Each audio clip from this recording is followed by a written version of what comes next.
All right, I'm going to go over the biology first semester final exam study guide. If you're just copying these answers and not really thinking about it, you're kind of wasting your time. All right, anyways, proteins. I know this one's on the test. What are they made out of? They're long strings of amino acids. Proteins are made of amino acids.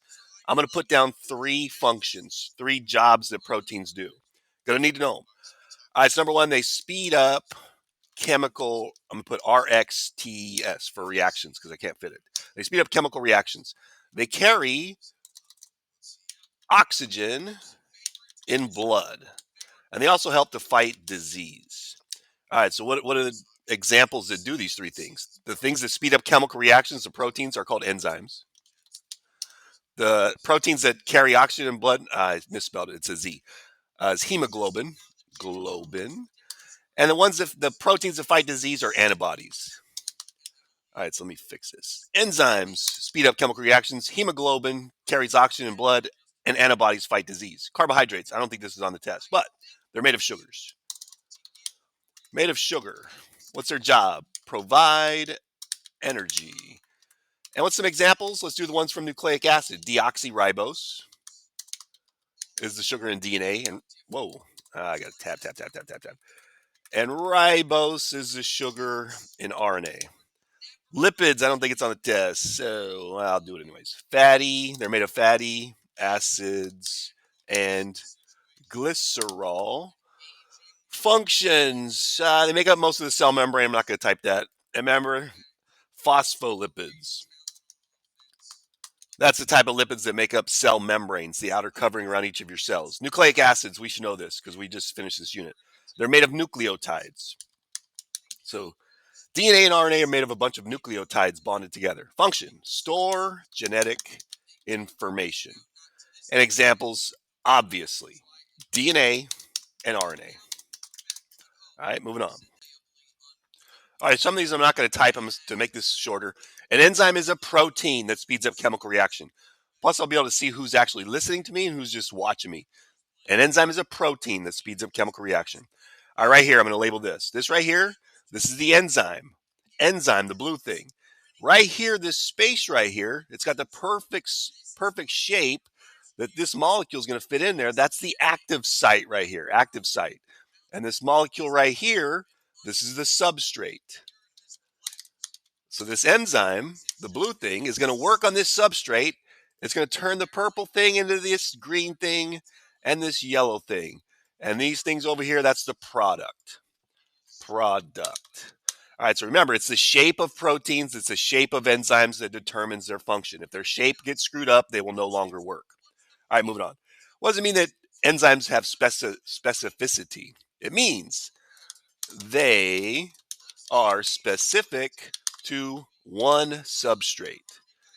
They only work on one substrate because they have a perfect shape that works with that substrate, doesn't work with anything else. What factors affect enzyme activity? You'll need to know this. I'm going to say this. Enzymes, they work within a specific pH and temperature range. So if the pH gets too high or too low, they'll stop working. If the temperature gets too hot, they'll stop working. This is just reading a graph. What is the optimal pH for the enzyme in green? Optimum is when it works the best. It's when it's the highest. Looks like about, I don't know, 2 point something. I'll just put 2.3. What's the optimum pH for the enzyme in blue? All right, this one it's good over here. Looks like around 7. So this one, the one in blue, works best around 7. This one works best around 2 or 3. What is the optimum temperature for the enzyme in orange right here? This one, it's the best between 10 and 20. Looks like about 15. I'm not going to type it. This one works the best right here between 30 and 40. Looks like about 37, 38. Put that right there. I'm going to label this. You need to know that the outside, the balloon part of cell membranes, that's the phosphate heads. Phosphate heads. The balloon part. Now, the inside of the cell membrane, the strings in here, those are the lipid tails. You're going to need to know this. Lipid tails. And the last thing I'm going to label, I'm like, this is cholesterol, this yellow thing, but I don't think you need to know that. You need to know this. What is that made out of? That's not a carbohydrate. That's going to be a protein. All right, so that's the makeup of a cell membrane. I know there's a question on that. All right, cell transport. Simple diffusion, does it require energy? No, because it's passive transport. Facilitated diffusion, does it require energy? No, because it's passive transport. A type of passive transport. Osmosis, does it require energy? No, because it's passive transport. Active transport, does it require energy? Yes. All right, which way do molecules move? Top three are going to be the same. It doesn't require energy because the molecules are moving from high to low concentration. Screwed it up. Let me put it over here. High to low concentration. Facilitated diffusion, same thing. Molecules are moving from high to low concentration. Osmosis, same thing. The water is moving from high to low concentration. The only one that's different, active transport, it requires energy because the molecules are moving from low to high concentration. That's why it requires energy. Facilitated diffusion requires the assistance or help of proteins. Channel protein, carrier protein needs a door to allow things in and out. Osmosis, whenever you see that word, water, whenever water is moving across the membrane, that is osmosis. What type of transport above are considered passive? The top three: diffusion, facilitated diffusion, and osmosis. I'm going to type it again. Passive transport does not use energy, and active transport does. All right, the little shapes here. Molecule A is the triangles, molecule B is the hearts, and the ovals are molecule C. All right, if molecule A is permeable to the cell membrane, that means it can go through it. Which way would it move in diffusion? All right, so we're talking about the triangles here. There's 6 of them in here, there's only 4 out there. So there's a high concentration of triangles inside the cell, low concentration outside the cell. So through diffusion, the triangles will move out from high to low concentration. Which way will molecule C moves? And is this diffusion, osmosis, or active transport? How do you know? So if it moves out of the cell, so out here you can see there's a bunch of these little circles, and there's only 3 inside. So there's a high concentration of the little circles out here, low concentration in here. If those circles are moving out from low to high concentration, we know that it's active transport. It's got to be active transport. And how do we know that? Because the substances, the circles are moving from low to high, and the only way things move that way is through active transport. All right, moving on. Osmosis. All right, so right here we have a cell or a balloon or something, and inside it's 45% water, outside it's 75% water. You guys are good at math. 75 is a bigger number than 45. So in this case, water would move in to this cell from high concentration, 75%, to lower concentration, 45%. The one over here, it's 90% water inside, it's 63% water outside. 90 is more than 63. So the water through osmosis is going to move out of the cell. All right, let's see. All right, I'm not going to type it because I just did it with arrows. Define homeostasis. You need to know this. All right, it is when an organism maintains a stable or balanced internal environment. So the conditions inside their body stays environment. I misspelled it. You can spell it right. All right. So the conditions inside their body stays stable, like the body temperature, blood glucose, things like that. It stays relatively stable. All right. What are 3 ways animals maintain homeostasis? I'm going to put 2. All right. Birds ruffle. I don't even know how to spell ruffle. I guess that's it. Feathers when it is cold. That helps them stay warm. How about bees? They like buzz. They buzz when it is cold to help them stay warm. All right, so that's 2 ways that animals maintain homeostasis in their body. All right, photosynthesis and respiration. I'm not going to write the equation because if I give you the reactants, the inputs, and the outputs, all you got to do is put the inputs on the left side of the arrow, put the outputs or products on the right side of the arrow. Photosynthesis, inputs. What do plants need? They need CO2. They need H2O, water, and they need light. What do they make? What are the outputs? They make glucose, sugar, and oxygen gas. Where does it occur? It occurs in the chloroplast. All right, cellular respiration. Once again, I'm not going to give the equation because just put these reactants or inputs on the left side of the arrow, put the products or outputs on the right side of the arrow. All right, what does cellular respiration need? It needs glucose, sugar, and oxygen. And what does it make? It's going to make CO2. We breathe it out. H2O, water, and ATP. And where does it occur? Mitochondria.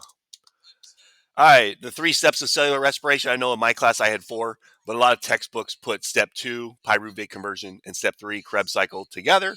So it looks like that's what we're doing here. All right, so step 1 is glycolysis.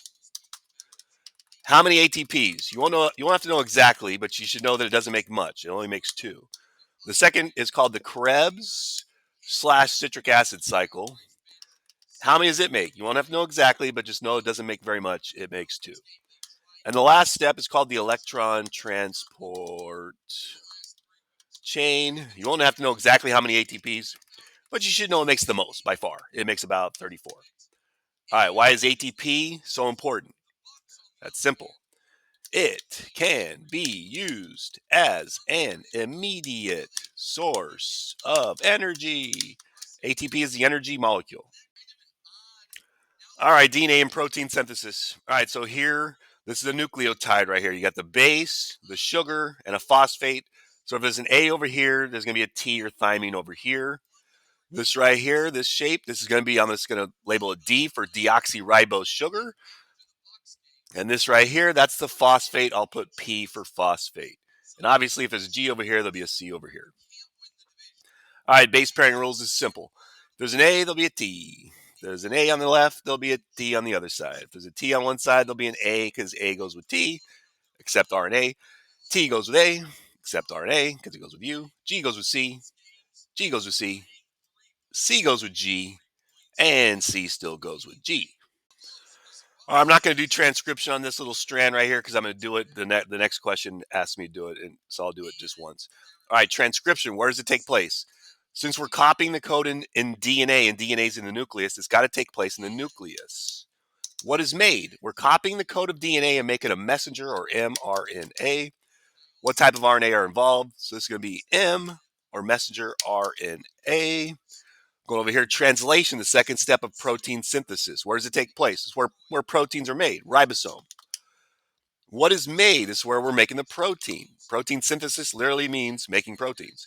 What type of RNA are used? We're using rRNA, tRNA, remember they're carrying the amino acids, and the messenger RNA that has the code from DNA that knows how to make the protein. Messenger RNA, what's its abbreviation? We just said it, mRNA. What's its job? What's its function? Copies the code in DNA and takes it to ribosome. tRNA. Transfer RNA is also known as tRNA. What's its job? Carries amino acids to ribosome because we cannot make proteins without amino acids. And the least important in my class, ribosomal or rRNA. What's its job? Makes up the majority of ribosomes. All right. All right. Transcription, translation. So we got a segment of DNA here. I'm going to separate it. Remember, DNA and RNA talk in 3-letter words, not 1, not 2, not 4, but 3. So I'm going to show the 3 bases. All right, so now I'm going to turn this DNA into mRNA codons. So A will go with U because there's no T in RNA. T goes with A. G always goes with C. The next codon, G goes with C goes with G, A goes with U. The next one, T goes with A, T goes with A, C always goes with G. Next codon, G goes with C, G goes with C, A goes with U. Third, the next one, T goes with A, T goes with A goes with U. And the last one, C always goes with G, G goes with C, and G goes with C. All right, so what amino acids are going to show up? The first codon is UAC. We start in the middle. U, A, C, tyrosine. All right, so TYR is the first amino acid in the protein. The next one, CGU. Start in the middle. CGU, arginine. ARG. AAG, what amino acid is coded for by AAG? Let's see. AAG lysine, LYS. The next one is CCU. Start in the middle. CCU proline, PRO. AAU. Start in the middle. AAU asparagine, ASN. And the last one, GCC. GCC alanine, ALA. All right, so going from DNA to mRNA, that's transcription. Going from messenger RNA to the amino acids and making a protein, that is translation. All right, so the last question, and I believe this has to do with the written question on our test. I'll repeat that. I believe this has to do with the written question on our test. It says, what would happen if there was a mutation in the third codon? So right here, the third. So instead of it being TTC, the DNA makes a mistake. Whoops. Instead of putting a T, it puts an A. All right, so it made a mistake and put an A instead of a T. How's that going to affect the messenger RNA? Well, now it's not going to be A goes with A. It's not going to be an A anymore. Now it's going to be A goes with U, T goes with A, and C still goes with G. So it's changed the codon. The codon is no longer AAG, it's now UAG. So are we going to still have the same protein? Are we still going to have lysine as the third amino acid? Well, let's look. Now it's going to be UAG. So we start in the middle. G, that's going to be a stop codon. So it's no longer going to be lysine, it's going to be stop. It's a stop codon. So instead of the protein continue to be built, it's going to stop after tyrosine and arginine. So what does that mean?